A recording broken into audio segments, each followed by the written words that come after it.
흐르는 긴긴 밤 달빛 아래 내일을 그려본다.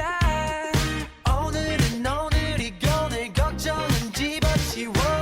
오늘 밤 다른 하늘 아래 너와 나 입을 맞출 때.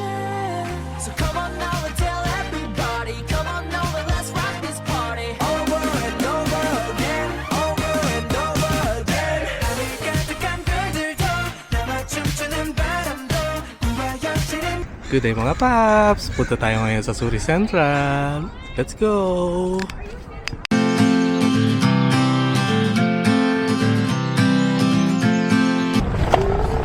Okay, let's go! Punta tayo ngayon sa Suri Central. Maganda panahon pero minus 2 degrees today.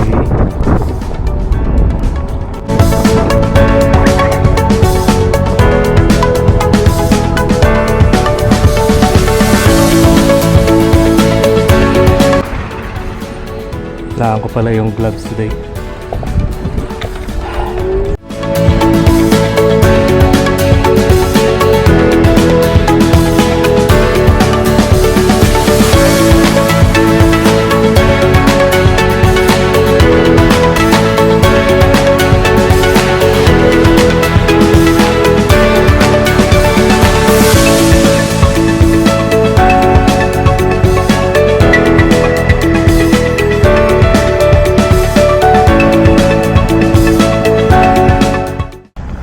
So guys, dito na tayo sa may Suri Central, sa harap ng Central City Mall.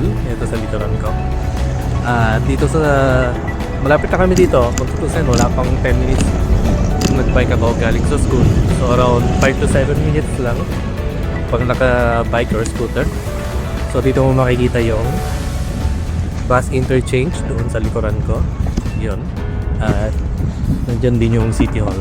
After naman itong mga bus na to. Pati na rin yung library na lagi ko pinupuntahan. So, yeah. Punta tayo sa loob ng Central City Mall. Let's go!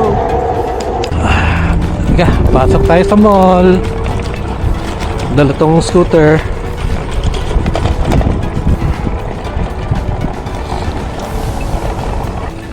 Yan, dito na tayo sa loob ng Central City Mall.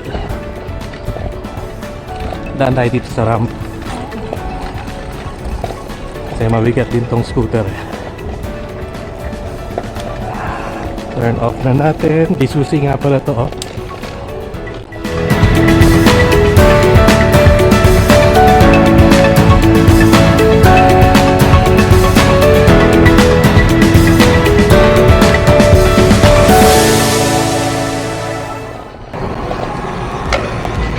So dito sa loob, nandito yung Starbucks, nandito rin ang Sephora.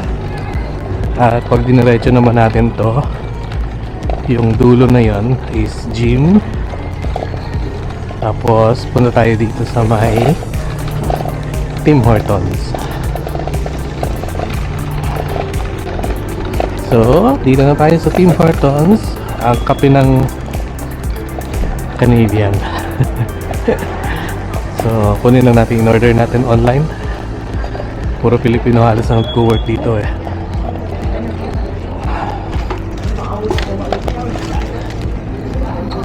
So, gilid lang natin itong scooter.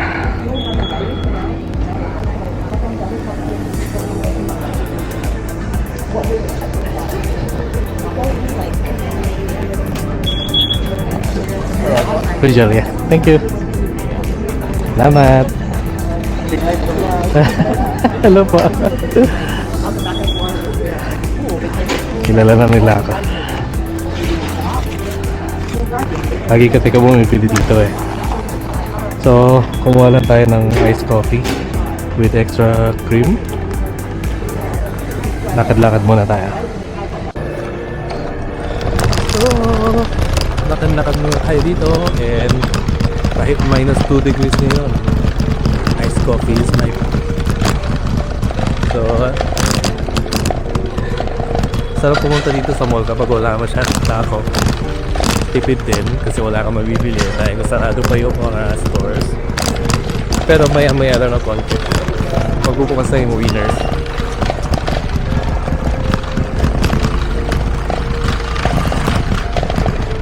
So, upo muna tayo dun. Si Kuya nakatamba. Lagi ko nakikita dito yan. Tuwing umaga siguro naman baka wala masyadong magawa sa bahay. So, dito nga pala Central City Mall. Marami ka makikita ko sa food court. Mga matatanda, nakaupo. So, siguro wala masyadong ginagawa sa bahay. Punta ng mall, upo dun sa food court. Tayo pagkwentuhan sa ibang matatanda. Karamihan hindi yun eh. Pero may mga nakikita rin ako doon. Merong isa ko nakikitang Pinoy. Lagi ko ito siya nakakasabay ng bus. Upo tayo dito sa harap ng winners. So nga pala, papakita ko sa inyo yung ginagamit kong scooter dito sa Canada. So ito yung gamit kong scooter. Ang brand niya is Evercross.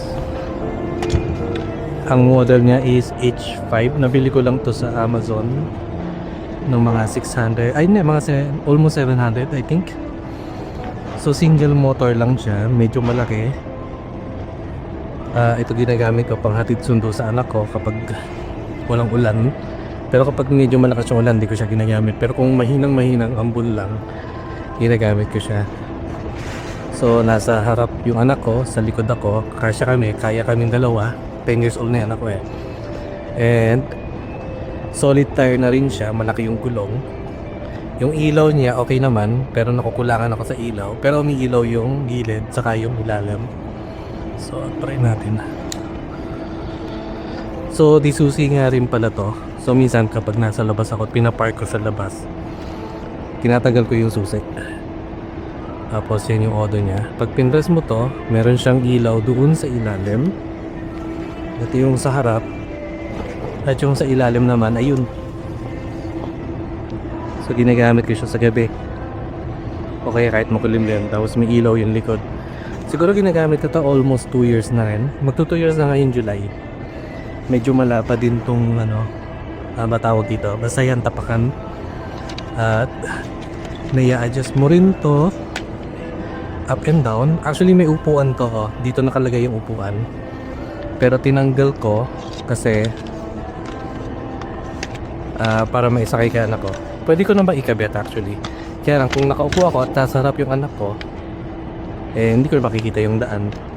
Tapos binilang ko lang ng lock at saka ng clamp. Minsan kasi pag nasa labas ako, bibili ko ng kunwari ito ice coffee. Kailangan ko ng paglalagyan.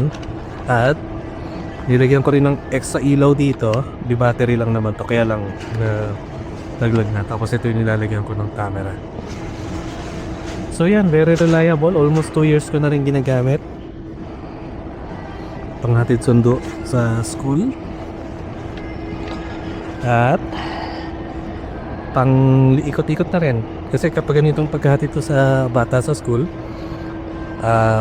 wala naman ako masyado gagawin sa bahay. Magluluto, mag-grocery. So kung mag-grocery, ito na yung ginagamit ko minsan. Pag hindi naman sobrang dami. Tapos may dala na lang akong backpack.